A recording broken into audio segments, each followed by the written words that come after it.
Merci Jasmine et Oden.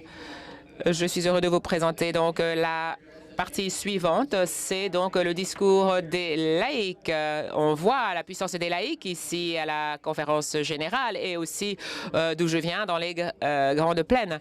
Donc maintenant, nous accueillons donc les laïcs. Nous donnons la parole aux représentants laïcs, Latoya Red Thompson, Michael Pope, John Hall, Jennifer Swan, Mele Maka. Nous les accueillons en les applaudissant.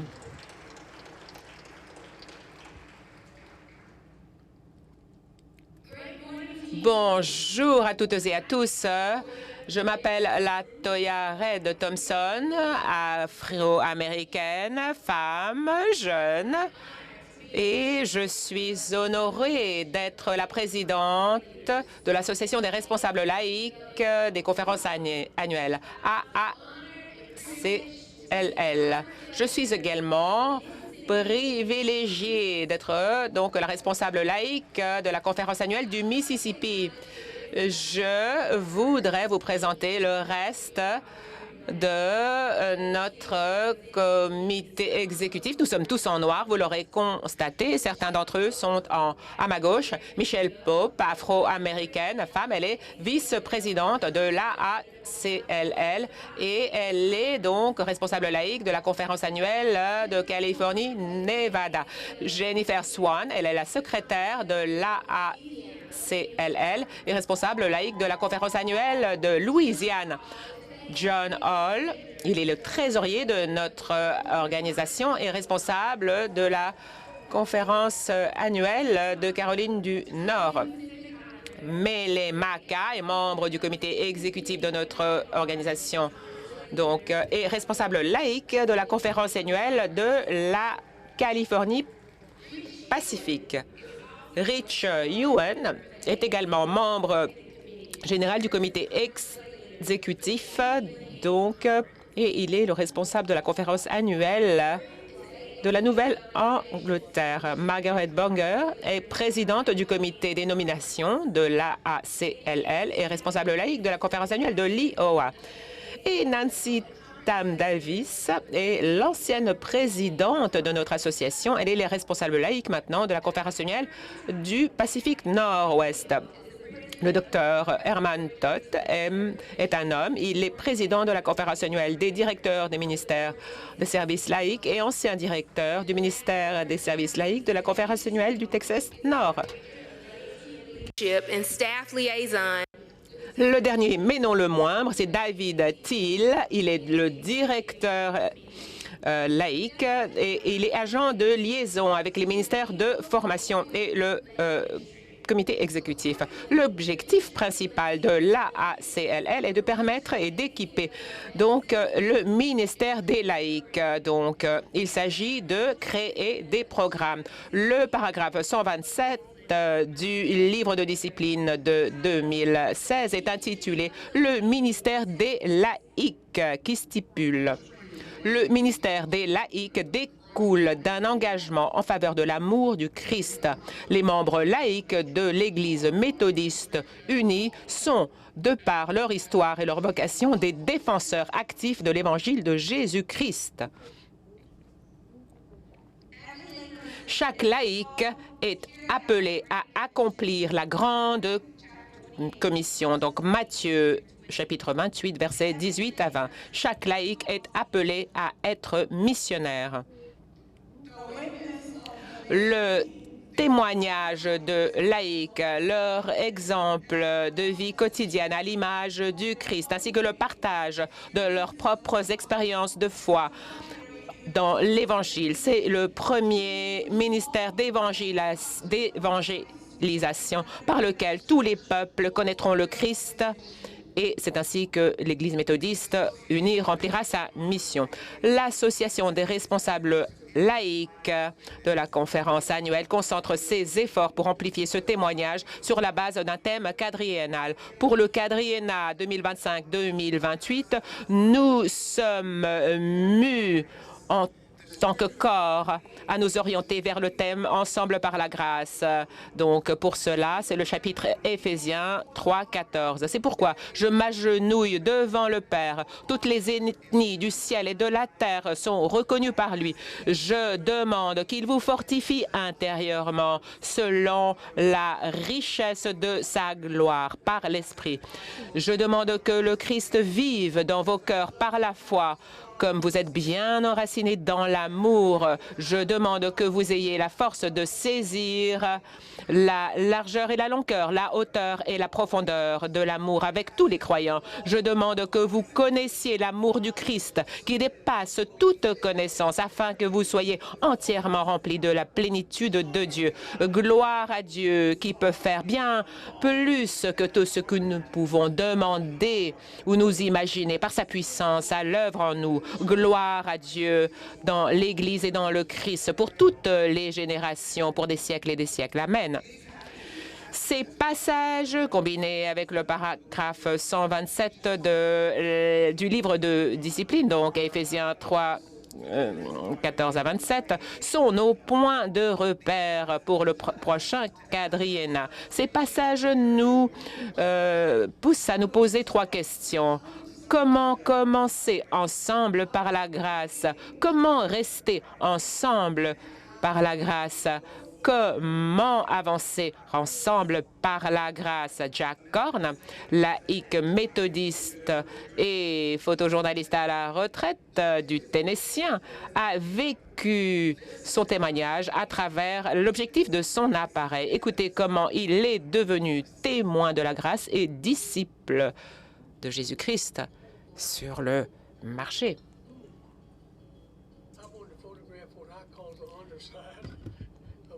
Je voulais photographier ce que j'appelle les discours de la vie. J'ai dit qu'il y avait des moments où j'étais découragée et où je me disais « Bon sang, il faut que je m'en sorte. Je vais me faire tuer. »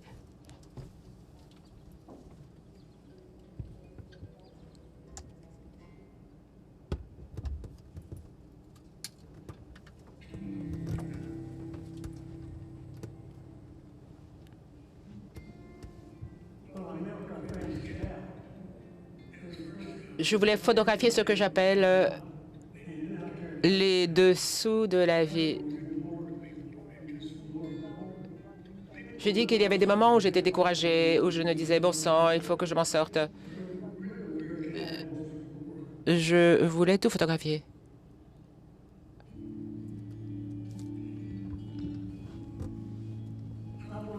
Je voulais photographier ce que j'appelle les dessous de la vie. J'ai dit qu'il y avait des moments où j'étais découragée et où je me disais, bon sang, il faut que je m'en sorte. Mais je vais me faire tuer. Mais je veux tout photographier, le bon et le mauvais.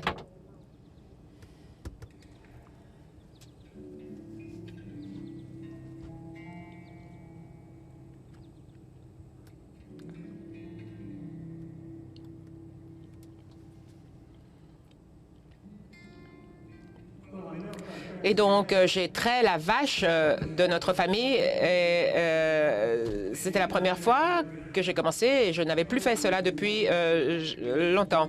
Et puis, j'ai transporté le journal. Le journal, c'était important pour les gens. C'était important, c'était tout, quoi. Les gens aimaient vraiment ça. Ils m'offraient souvent de la nourriture. Je suis vraiment très émue. Ma mère prenait toujours des photos. Et donc, elle m'a offert un appareil et j'ai commencé à prendre des photos. Donc, ils m'ont acheté un appareil et ils m'ont envoyé à l'école. Donc, à ce moment-là, le journal, le Tennessean, m'a embauché. Nous couvrions beaucoup de crimes. Il y avait beaucoup de crimes, des vols. Il y avait des familles qui souffraient, qui étaient dans le besoin. Et quelqu'un m'appelait pour prendre une photo. Donc, on prenait des photos. C'était bien. C'était une bonne chose. Cela ne s'appelait pas le photojournalisme à l'époque. Donc, il fallait poser toujours. C'était difficile de prendre de bons clichés. Dans chaque situation, on essayait de raconter toute l'histoire de quelqu'un, comment les choses s'étaient passées. C'était difficile. Bon, mon travail, c'est un travail de témoignage. C'est un témoignage de ce que vous voyez et de ce que vous avez fait. Je crois que les gens sont différents maintenant. Moi, j'ai toujours voulu que mes photos disent quelque chose, que les gens se disent « Waouh, c'est comme ça ». Toutes les photos ne sont pas comme ça, mais beaucoup de fois, nous pouvons réaliser cet objectif. Donc ici, c'est un étudiant dans l'État du Tennessee. Il était entré s'asseoir dans un restaurant et à l'époque, ça n'était pas possible. Donc, ils protestaient la ségrégation, ces étudiants. Ils étaient intelligents, ils étaient éduqués. Les gens se sont mis à réfléchir. Donc, il est allé donc avec la foule, il était nerveux. Moi, j'étais là, je pensais faire quelque chose de bien. Donc, je me suis découragée. Je me suis dit, il faut que je parte parce que sinon, je vais me faire tuer. Mais bon, j'ai tenu bon. Dieu, merci. Vous savez, la ségrégation, ça n'était pas bon. Il a fallu grandir, il a fallu changer. Et je sais que j'ai participé, j'ai eu un petit rôle, mais j'ai eu un rôle. Je suis content d'avoir été témoin de cela. Donc moi, je voulais photographier ce que j'appelle les dessous de la vie, parce que cela fait partie de la vie. Nous nous vantons de notre pays. C'est un grand pays. C'est un grand pays. J'ai servi dans l'armée pendant 4 ans. Et c'est un pays formidable. Mais il y a aussi des défauts que nous avons. Nous ne nous occupons pas bien des pauvres. La plupart du temps, quand je vais photographier dans les quartiers, comme je le faisais, je vais dans des endroits où les gens sont pauvres.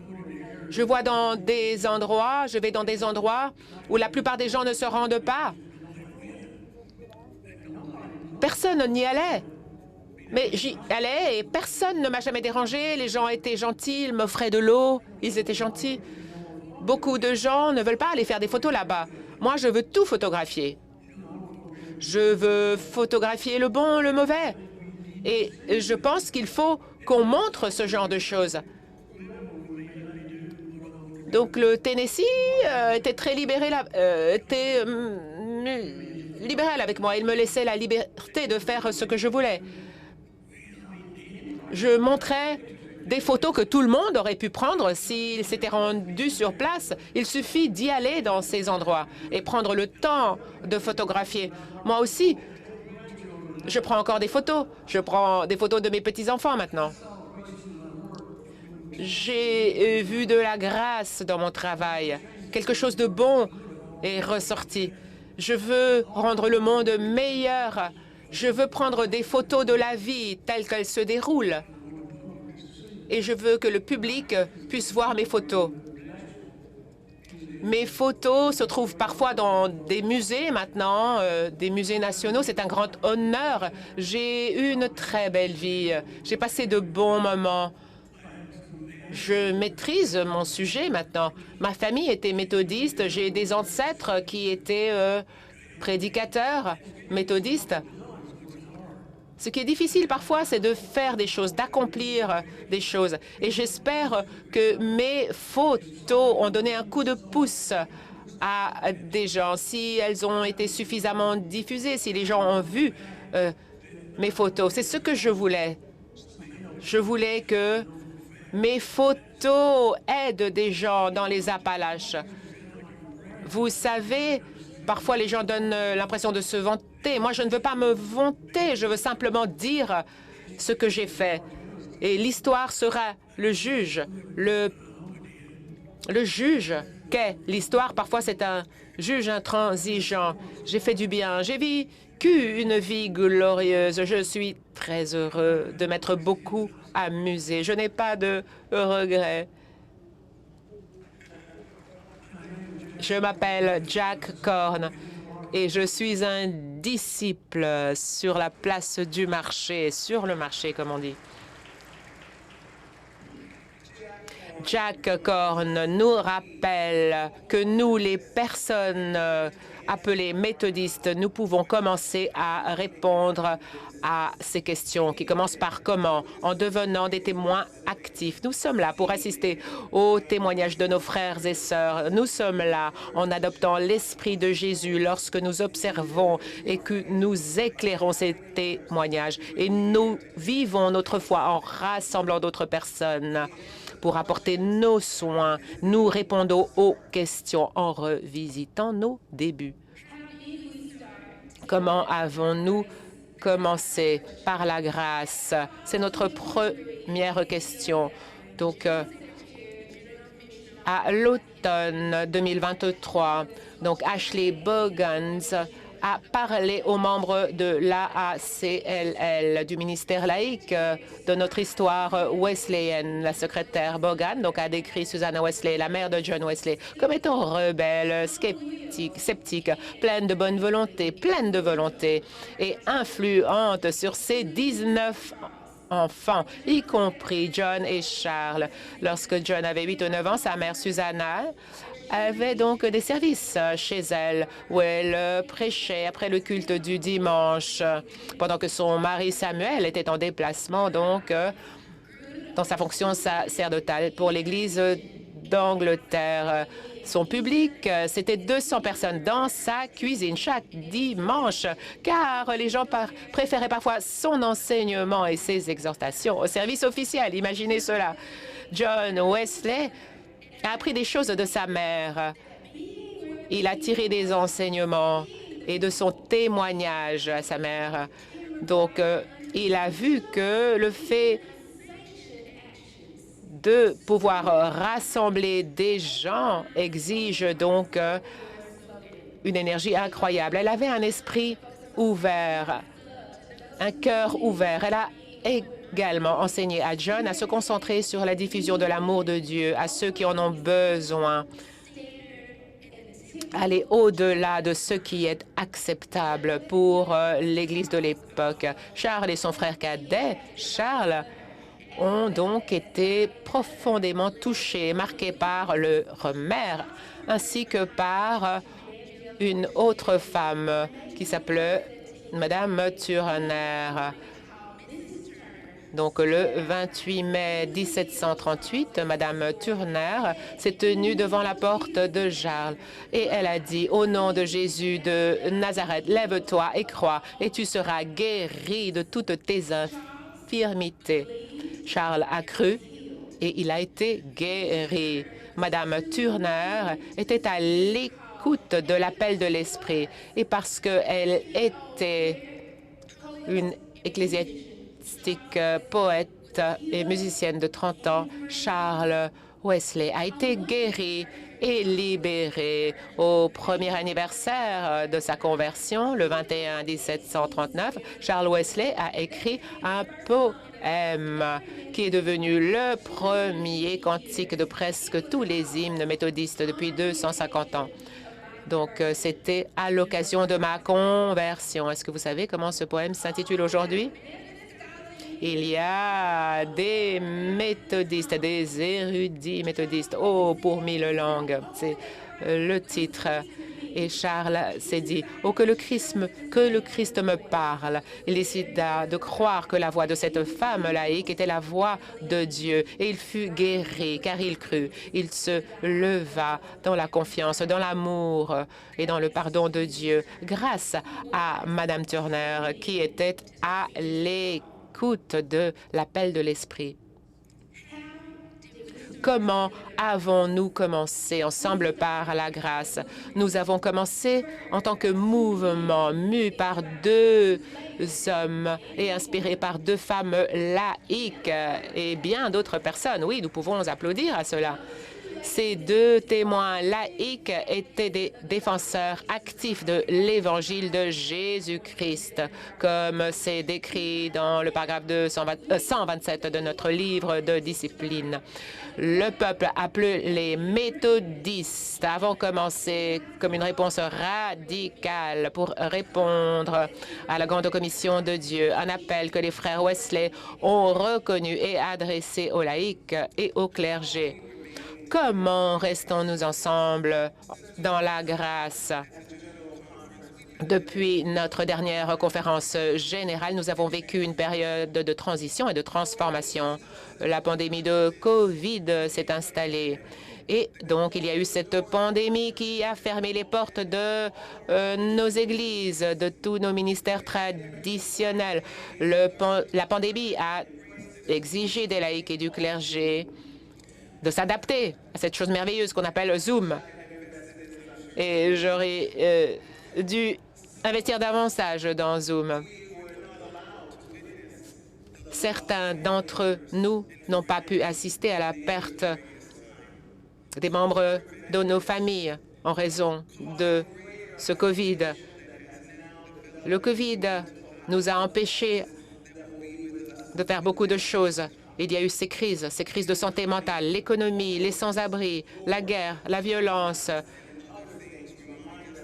les armes à feu. Tout cela nous rappelle que le monde a plus que jamais besoin de l'amour du Christ. En tant que peuple appelé méthodiste, nous nous sommes préparés aux désaffiliations qui ont eu lieu. Beaucoup d'entre nous ont assisté au départ de nos frères et sœurs avec lesquels nous avons célébré des cultes, exercé notre ministère. Nous pleurons la perte de ces personnes. Et ici, nous sommes ensemble à Charlotte. Nous souhaitons être comme Jack Korn, des disciples sur le marché, revivifiés, redynamisés par notre témoignage de belle vie. Ensemble, par la grâce, cela signifie que nos décisions en tant que peuple appelé méthodiste, nous aurons un impact sur notre réalité. Nous créons un héritage qui embrasse nos jeunes et nos jeunes adultes.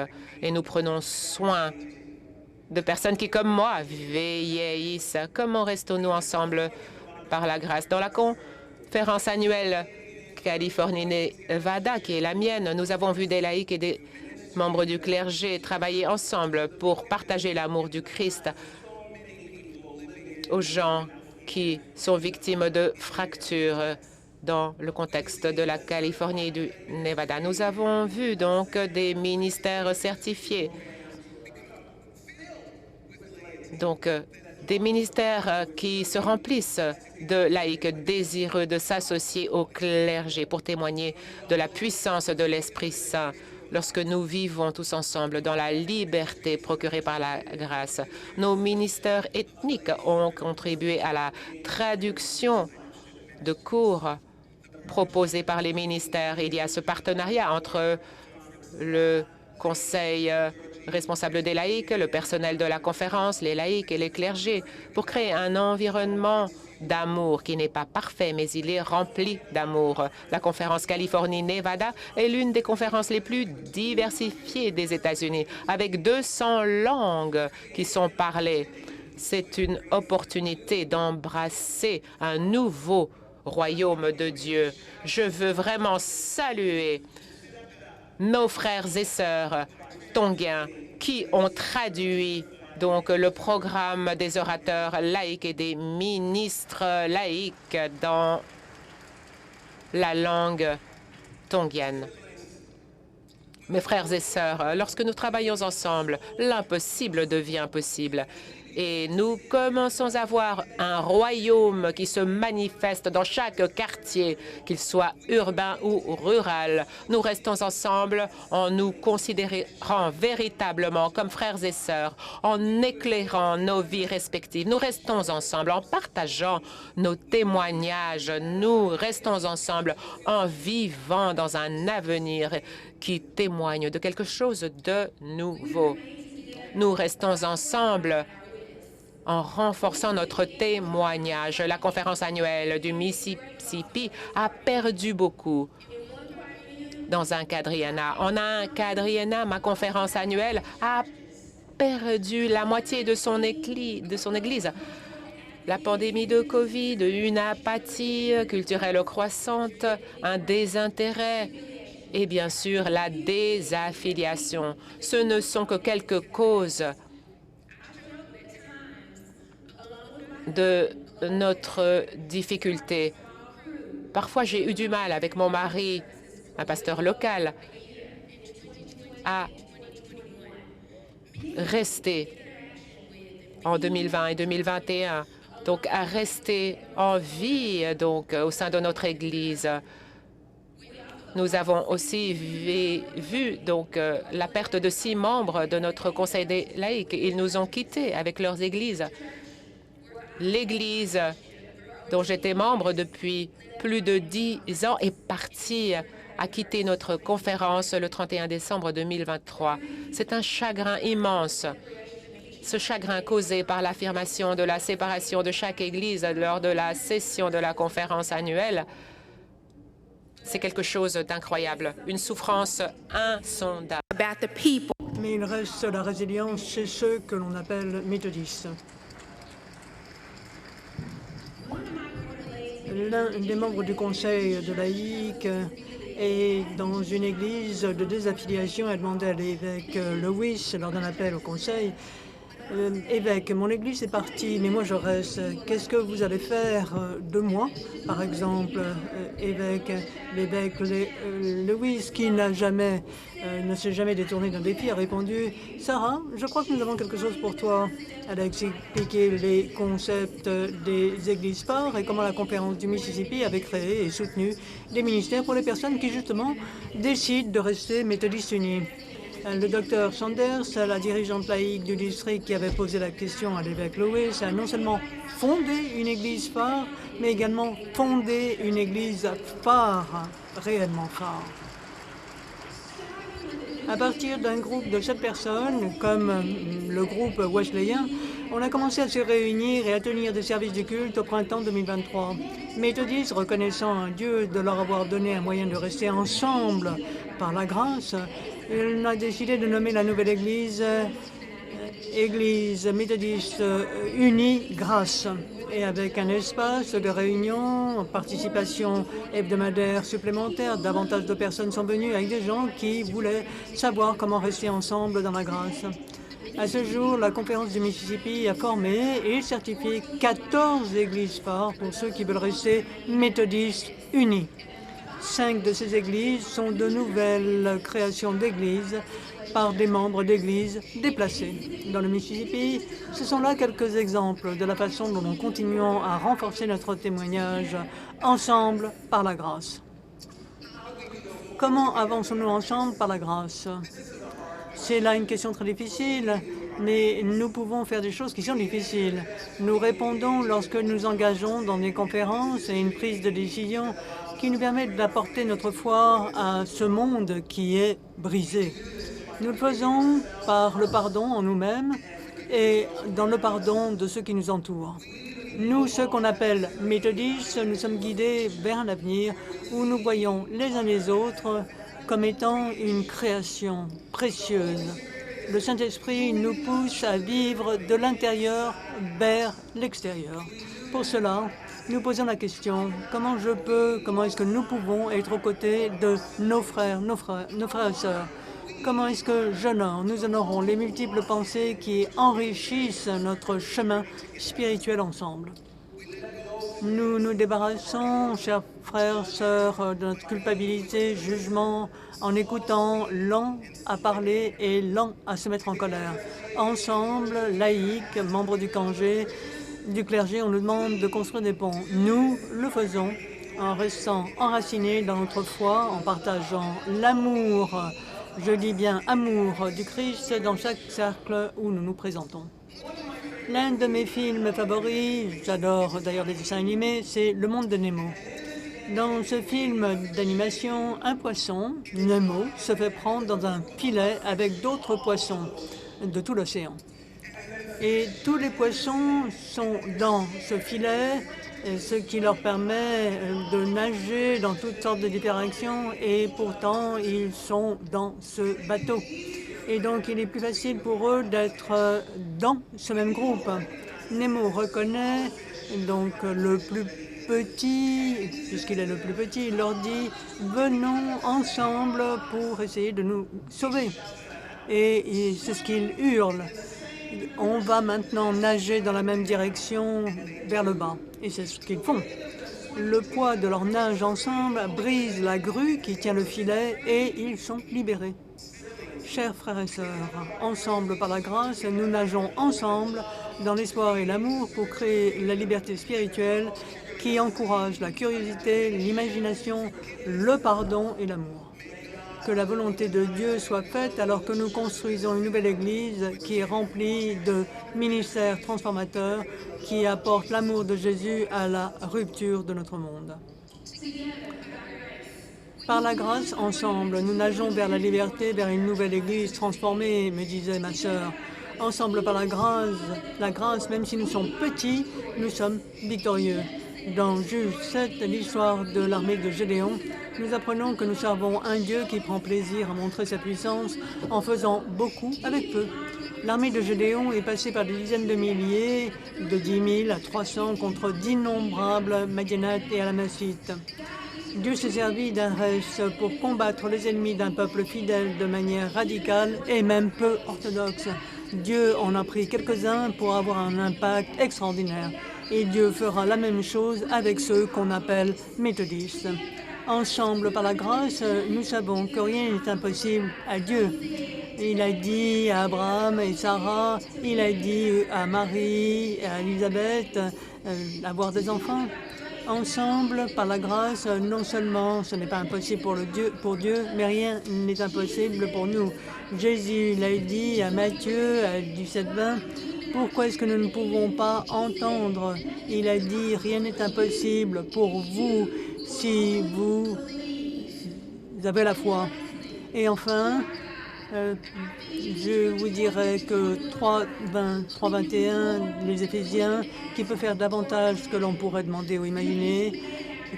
Faisons nos rêves réalité, nous allons rêver le rêve où nous nous aimons les uns les autres, sans crainte, de façon inconditionnelle, que nous puissions aimer Dieu sans frontières, d'avoir le ministère laïque qui est décrit à l'espace au paragraphe 127 du livre de discipline, qui remplit la grande mission de l'Église, et elle est devenue cette mission, que tout le monde soit disciple de Jésus-Christ pour la transformation du monde, que les Éphésiens 3, 27, 20 le fassent, que tout le monde sera uni pour Jésus-Christ. Est-ce que nous irons de l'avant ensemble grâce à la grâce, par la grâce? Amen. Et nous vous remercions de votre attention, mesdames et messieurs.